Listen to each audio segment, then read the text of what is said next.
My brother chose the girl he cheated with over me after our parents died, so I teamed up with his ex and sent their lives spiraling. Now his fiancée left him broke, and he's asking me to forgive him. When I was 7, my brother started dating a girl named Kayla. She was in high school like him, but what made her different was how she treated me. She wasn't just his girlfriend, she was my best friend too. She'd play basketball in the yard with me, let me win sometimes, and trash talk me in Mario Kart, but always gave me her favorite controller. I used to tell my mom I wanted to find a girl just like Kayla when I grew up. Even though my brother sometimes got annoyed with how much time we spent together, she made him happy. She brought out this warmer side of him. He'd play with me more, help me with homework, joke around. Back then, I thought Kayla would be part of our family forever. They went to separate colleges but stayed together. I was 10 when everything changed. Kayla tried to surprise him at his dorm. She found him cheating with the same girl he's now engaged to. He dumped Kayla and banned her from the house, telling everyone she broke his heart. But I knew the truth. I begged our parents to let her still visit. They tried, but he made it impossible. Even after that, Kayla still texted me. She'd check in, send me memes, remember my birthday. My mom stayed in touch too, secretly. All of us loved her, and she promised me once, if you ever need me, I'll be there. I never thought I'd have to call in that promise. Not so soon. Last year, our parents died in a car crash. Everything just stopped. I was 13. Suddenly, my brother was my guardian, and his fiancée, the girl he cheated with, moved into our family home. That's when everything got worse. She made me clean, all of it. Scrubbed dishes, toilets, vacuumed. I wasn't allowed to touch the TV unless she said so. She made me cook dinner, but I barely knew how. My mom used to say I was too young for the oven. One time, I burned a grilled cheese and she laughed in my face. I kept texting Kayla. She was the only person who made me feel seen. She'd walk me through recipes, help me with homework, even Venmo'd me once when I didn't have lunch money. But then, my brother's fiancée found my phone. She went through it, saw the messages, and exploded. She screamed that I was disrespectful, that I had no right to talk to someone she didn't approve of, that in her house I needed to follow her rules. I told her through tears that it was my parents' house. She slapped the phone out of my hand. We argued. My brother came home. She told him I was being disobedient. He told me to leave, said I should give her space, that I was being immature. I didn't know what to do. So I called Kayla. She answered on the second ring. I didn't even have to finish my sentence. She said, I'll be there in 10. She picked me up in pajama pants and slippers. Didn't even wait for me to pack. She bought me an air mattress, let me pick out the sheets, bright teal, with little stars. We had a girls' day at the mall. She got me socks, face wash, a hoodie that says, hot chocolate over everything. We got frozen yogurt and she just listened. I told her I felt invisible since my parents died, that I didn't think my brother ever wanted me around. She nodded. Kayla looked at me over the rim of her mug and said, if you could do anything to make yourself feel better, what would it be? I didn't hesitate. I just want them to feel as small as they made me feel. She nodded, set the mug down, and smiled. Then let's do something about it. We both knew we had to be smart. No social media, no texts, no paper trail, nothing that could be pinned on us. Just enough chaos to shake their picture-perfect little world. The plan started with something simple, noise complaints. Kayla knew one of her old friends who still lived near my parents' house. Every other night, she'd file a complaint anonymously. Loud yelling, domestic disputes, suspicious activity. Each call was vague, but serious enough for the cops to knock at their door repeatedly. Next, we tackled the one thing Jerry's fiancée actually cared about, status. She was planning a massive engagement dinner at a swanky restaurant, something my parents would have hated, but Jerry didn't care. Kayla made one call, a fake catering inquiry, then another, and another, until the restaurant's schedule was so tangled,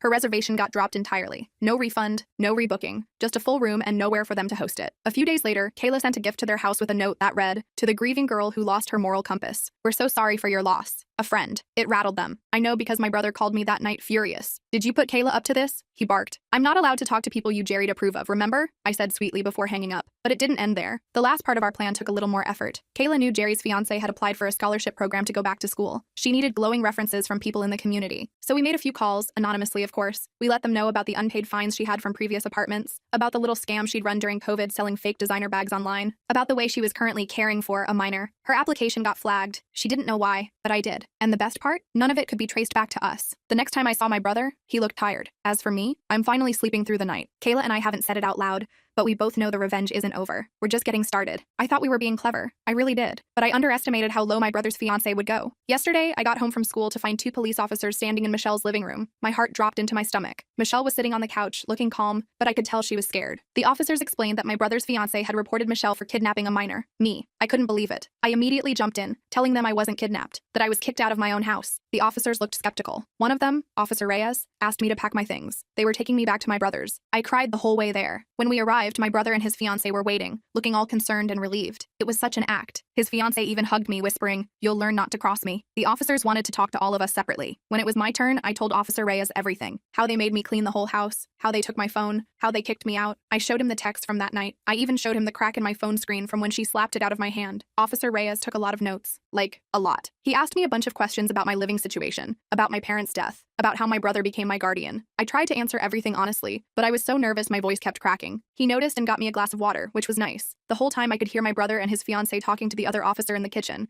their voices rising and falling like waves, sometimes crashing loudly against the walls. After about an hour, Officer Reyes stepped out to talk to his partner. I sat alone in the living room, staring at all the family photos my brother's fiancée had rearranged. She'd put away most of the ones with my parents, and put up a bunch of her and my brother. It was like she was trying to erase my parents from their own house. I ran my fingers over the dusty outline on the wall where my favorite photo of mom and dad used to hang, the one from their 20th anniversary where they were dancing and laughing like teenagers. When the officers came back in, they looked serious. Officer Reyes told my brother they needed to conduct a formal investigation into the situation. His fiancée started protesting immediately, her voice rising to that shrill pitch that made my teeth hurt. She was saying I was just a troubled teen making up stories because I was jealous of their relationship. I almost laughed out loud at that. Jealous? Of them? Yeah, right. Jealous of how she controlled him like a puppet? Jealous of how they treated me like an unwanted house guest in my own home? The officer said they'd be in touch and left. As soon as the door closed, my brother's fiancée turned on me, her face flushed with anger, veins standing out on her neck. She started going off about how ungrateful I was, how she'd jerry everything to make me feel welcome, how I was trying to ruin their lives. My brother just stood there, shoulders slumped, letting her rant. I noticed he wouldn't look me in the eye, just stared at the floor like the pattern in the carpet held some secret escape route. I went to my room and locked the door, leaning against it and sliding down until I hit the floor. My heart was pounding so hard I could feel it in my fingertips. I texted Michelle everything that happened. She told me to document everything, take pictures of the house, record conversations if I could, keep track of what they made me do. She said we might need evidence later. Smart, practical Michelle. She'd been my rock since my parents died, the big sister I never had. That night, I barely slept. I could hear them arguing downstairs, their voices seeping through the floorboards like toxic gas. At one point, I heard my brother say something like, maybe we should just let her go, and his fiancée practically screamed at him. I recorded some of it on my phone, just like Michelle suggested, huddled under my blankets with the device clutched in my trembling hands. The next morning, things got even worse. My brother's fiancée woke me up at 6 a.m., yanking the covers off my bed with such force that I nearly tumbled onto the floor. The cold air hit me like a slap. She had a list of chores for me to do before school, her handwriting sharp and angry on the paper she thrust at me. When I said I needed to get ready for class, she said I could go to school when the house was clean. Her smile was all teeth and no warmth. I ended up missing my first 2 periods because she made me scrub the kitchen floor on my hands and knees,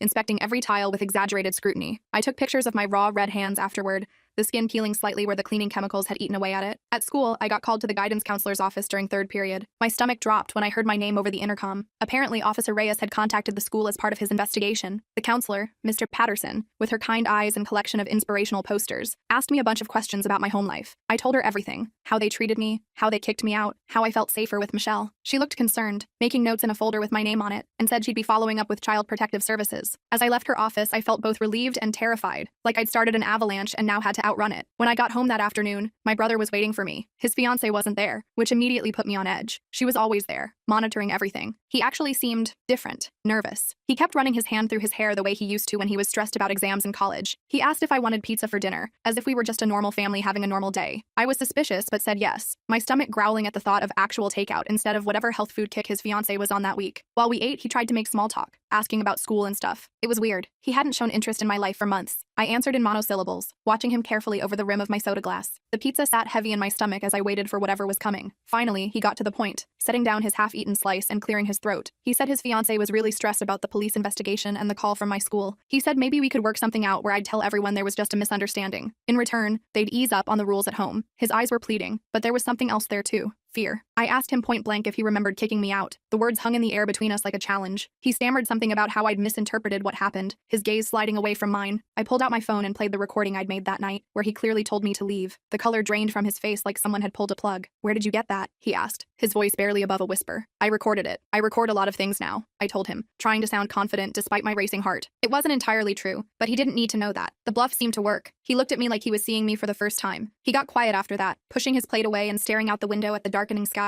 When his fiancée came home, they had another argument in their bedroom. I could hear the muffled sounds through the wall, her voice rising and falling dramatically, while his remained a low, constant murmur. I heard my name a few times. I texted Michelle updates throughout the night, my phone glowing under my blankets like a lifeline. The next day, a woman from CPS came to the house. Her name was Barbara, and she had this calm, no-nonsense vibe that I immediately liked. Her gray-streaked hair was pulled back in a neat bun, and she wore sensible shoes that made almost no sound on our hardwood floors. She interviewed each of us separately. When it was my turn, I showed her all the evidence I'd gathered, the recordings, the pictures, the texts. I told her about my parents' death in the car accident last year, about how things changed when my brother's fiancée moved in, about being kicked out into the cold night with nowhere to go. Barbara took it all very seriously, her pen moving steadily across her notepad. She didn't offer empty reassurances or pat my hand like I was a child. Instead, she asked practical questions and listened carefully to my answers. She asked if I had somewhere safe I could stay temporarily while they conducted their investigation. I immediately said Michelle's, the words tumbling out before she'd even finished her question. Barbara seemed hesitant at first, her eyebrows drawing together slightly, but I explained who Michelle was, how long I'd known her, how she'd been there for me when my parents died, how she was 26 and had a stable job as a graphic designer, how her apartment was small but clean and safe. Barbara said she'd need to check Michelle's home to make sure it was suitable, but it might be a possibility. Hope fluttered in my chest like a trapped bird. When Barbara told my brother and his fiancée that I might be placed temporarily with Michelle, his fiancée lost it. She started screaming about how Michelle was trying to steal me away, how she was manipulating me, how she'd always been jealous of their relationship. Spittle flew from her mouth as she ranted, her mascara smudging slightly at the corners of her eyes. Barbara remained completely calm, which seemed to make his fiancée even angrier. She wasn't used to people not reacting to her theatrics. My brother, surprisingly, didn't say much. He just looked tired, the circles under his eyes dark as bruises. When his fiancée stormed out of the room, slamming the door so hard that the family photos rattled on the wall, he quietly asked Barbara what would happen next. She explained that there would be a formal investigation, that they'd look into whether he was fulfilling his duties as my guardian, and that they'd determine the best living situation for me. Her voice was matter of fact, neither accusatory nor sympathetic. After Barbara left, my brother came to my room. He knocked softly, something he hadn't Jerry in months. Usually they just barged in whenever they wanted. He sat on the edge of my bed, something he hadn't Jerry since I was little, and he would read me bedtime stories. The mattress dipped under his weight, and for a moment, I caught a glimpse of the brother I used to know. He asked me if I really wanted to live with Michelle. I told him yes, my voice steadier than I expected. He nodded slowly, then asked if I knew anything about our parents' will. I was confused by the question, my brow furrowing. What do you mean? I asked, watching his face carefully. Never mind, he said, and left, the door clicking shut softly behind him. That night, I couldn't sleep.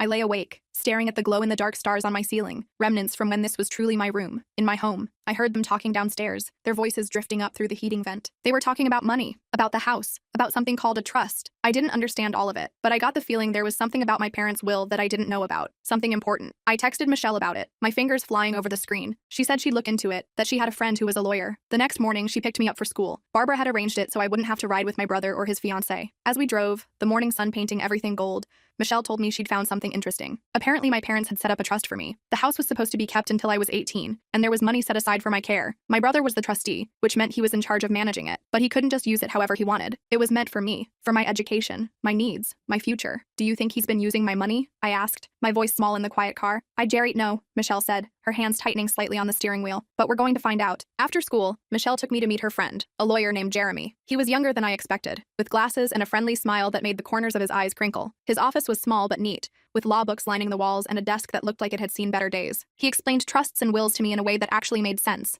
using analogies about safes and keys instead of legal jargon. He said if my brother wasn't using the trust properly, there could be serious consequences. Jeremy helped me draft a letter requesting information about the trust. He said as the beneficiary, I had the right to know how the money was being used. We sent it certified mail so my brother couldn't claim he never received it. As we watched the postal worker stamp the receipt, I felt a strange mix of power and sadness. This was my family we were talking about, what was left of it anyway. 2 days later, Barbara called. She said based on her initial findings, she was recommending I stay with Michelle temporarily, while the investigation continued. She'd visited Michelle's apartment and found it suitable, clean, safe, with a proper bedroom for me. She'd also run background checks and everything came back clean. I was so relieved I started crying, right there on the phone, tears streaming down my face as I thanked her over and over. When I told my brother, he just nodded, his face unreadable. His fiancée wasn't home, which was probably for the best. I imagined her reaction, the screaming, the accusations, the drama, and was grateful for her absence. My brother helped me pack more of my things, which surprised me. He carefully folded my clothes, wrapped my framed photos in t-shirts so they wouldn't break, and even found my old stuffed bear that had been missing for months. As I was gathering my stuff, he asked me about the letter. I got your letter about the trust, he said quietly, handing me a stack of books. And? I prompted, trying to keep my voice steady. He sighed, a deep sound that seemed to come from somewhere hollow inside him. I'll get you the information. Just give me a few days. I nodded and continued packing, not trusting myself to speak. Before I left, he awkwardly gave me a hug. It was the first time he'd hugged me since our parents' funeral. He smelled like he used to, before her, like mint gum, and that specific laundry detergent he'd always bought. For a moment, I let myself lean into it, remembering the brother who had taught me to ride a bike and helped me with my science fair projects. Living with Michelle was amazing. Her apartment wasn't big, just a 2-bedroom in an older building downtown, but it felt more like home than my actual house had in months. The walls were covered in her artwork and photographs, splashes of color everywhere you looked. She made sure I had everything I needed for school. We cooked dinner together every night, laughing as we experimented with recipes. She helped me with my homework, especially math, which had always been my weakness. It was like having a big sister, the kind I'd always secretly wanted. A week after I moved in with Michelle, Jeremy called us. My brother had sent over the trust information, and it wasn't good. He'd been using the money meant from my care to pay for his fiance's credit card debt, their vacations,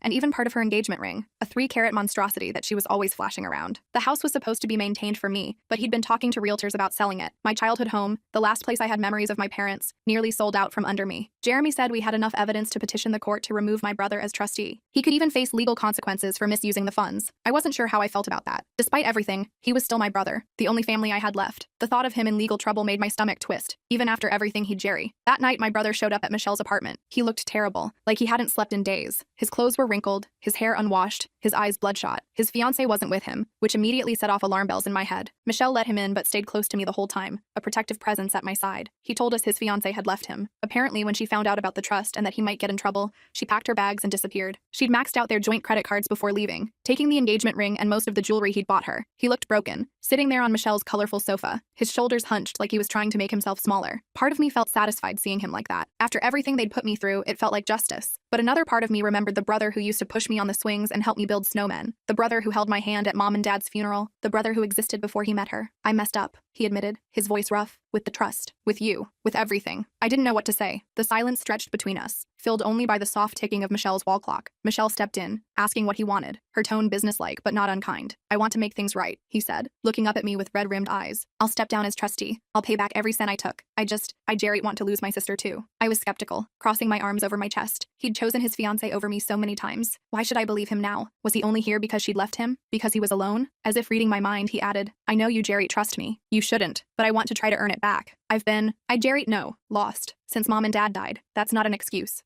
I want to find my way back to being your brother again. We talked for hours that night about our parents, about what happened after they died, about how he'd let his fiancée take control of everything, including how I was treated. He admitted he'd been a terrible guardian. He cried when I told him how small and unwanted they'd made me feel, how I'd sometimes look at the knife drawer in the kitchen and wonder if anyone would miss me if I was gone too. That made him cry harder, great heaving sobs that shook his whole body. In the end, we agreed to work with Jeremy to set up a new arrangement. My brother would step down as trustee, and Michelle would be appointed in his place. I would continue living with Michelle, but my brother could visit. The house would be kept as our parents intended, not sold, and my brother would pay back every cent he'd misused, even if it took years. It wasn't forgiveness, not yet, but it was a path forward. The next few weeks were a whirlwind of meetings with Jeremy, Barbara, and court officials. My brother's fiancée never returned, though she did call him once asking for money. He refused, his voice stronger than I'd heard it in months. I was proud of him for that small act of backbone. Barbara officially approved Michelle as my temporary guardian, with the possibility of making it permanent if things continued to go well. Jeremy helped set up the new trust arrangement, explaining everything in terms I could understand. And slowly, very slowly, my brother started to become part of my life again, this time on my terms. We'd meet for lunch on weekends. He'd come over for dinner sometimes, baby steps. One afternoon, about a month after everything changed, I was doing homework at Michelle's kitchen table when my phone buzzed. It was a text from my brother asking if I wanted to get ice cream, just the two of us. I hesitated, my finger hovering over the screen, then replied yes. We met at the ice cream shop where our parents used to take us when we were little, the same faded awning, the same bell that jingled when you opened the door. He got chocolate chip, I got mint chocolate chip, just like we used to. We sat outside on a bench, not talking much at first, watching kids ride bikes down the street and dogs pulling their owners along the sidewalk. Finally, he said, I found some of Mom and Dad's old home videos yesterday. I thought maybe, if you wanted, we could watch them together sometime. I felt tears prick my eyes, a lump forming in my throat. I'd like that, I said, my voice barely audible. It wasn't perfect, it wasn't even close, but it was a start. And for the first time since my parents died, I felt like maybe, just maybe, things could get better. Like the world wasn't just an endless series of losses. As for my brother's fiancée, we heard she'd moved to another state and was already engaged to someone else. Some wealthy older man she'd met at a resort. Good riddance. Michelle joked that we should send her a thank you card for leaving. After all, her departure was what finally woke my brother up. We didn't, of course, but the thought made me laugh until my sides hurt. That night, as Michelle and I made dinner together, chopping vegetables side by side in her tiny kitchen, I realized something. The revenge we'd planned had worked, but not in the way we expected. We wanted to make them feel small, to shake up their perfect little world. We succeeded beyond our wildest dreams. Their relationship imploded. The truth about the trust came out. My brother had to face what he'd Jerry, but the best revenge wasn't making them suffer. It was me finding happiness despite everything they did. It was me building a new family with Michelle. It was me giving my brother a chance to redeem himself, on my terms. Michelle must have noticed me deep in thought because she bumped my shoulder gently. Penny for your thoughts? She asked, stirring the pasta sauce that filled the apartment with the smell of basil and garlic. I smiled, just thinking about how sometimes the best revenge is living well. She grinned and handed me a spoon to taste the sauce she was making. Wise beyond your years, kid. Wise beyond your years. The next day, Jeremy called with news. The court had officially approved all our arrangements. Michelle was now my legal guardian. The trust was secure, and my brother had signed all the unnecessary paperwork without any resistance. There's one more thing, Jeremy said, his voice warm through the phone. Your brother asked me to tell you he started therapy. He said he wants to work on himself so he can be a better brother to you. I didn't know what to say to that. It was so unexpected. After we hung up, I sat on my bed for a long time, looking at an old family photo. My parents, my brother, and me, all smiling at the beach. Sand between our toes, sun in our hair, not a care in the world. I miss that family. I missed my parents every day. But maybe, just maybe, my brother and I could salvage something from the wreckage. That weekend, my brother came over with the home videos he'd mentioned. Michelle made popcorn, and the three of us sat on her couch watching my parents laugh and dance and live on screen. We cried, we laughed, we remembered. On the videos, my mom's voice was just as I remembered it, warm and slightly husky. My dad's laugh boomed through the speakers. They were alive again, if only for a little while. It wasn't the ending I expected when Michelle and I started our revenge plan. It was better. Because sometimes the best revenge isn't about making others suffer. Sometimes it's about finding your way back to happiness, on your own terms, with people who truly care about you. And as I sat there between Michelle and my brother, watching my parents on screen, I knew I'd found exactly that.